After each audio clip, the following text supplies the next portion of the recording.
الحزام الناري عادة بيحصل في حد جاله قبل كده الجدري المائي أو الجدري أو التشيكن بوكس. بيفضل الفيروس عايش خامل في الخلايا العصبية، ممكن ينشط بعد كده في أي وقت، سواء كان مع الضغط النفسي، ممكن يحصل مع نقص شوية في المناعة، ممكن يحصل مع تعرض لحالات عندها جدري أو جديري فينشط الفيروس مرة تانية.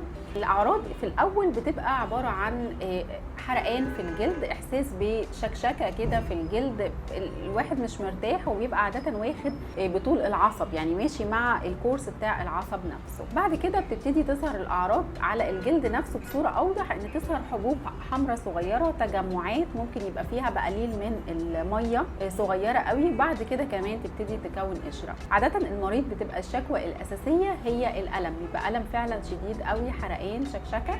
كل ما كان علاجها بدري في أول 72 ساعة من الأعراض كل ما كان أحسن بكتير، عشان يقلل فرصة إن هي تعمل لنا مضاعفات بعد كده، أو إن هي تسيب لنا آلام مزمنة نقعد نتعالج منها فترة طويلة.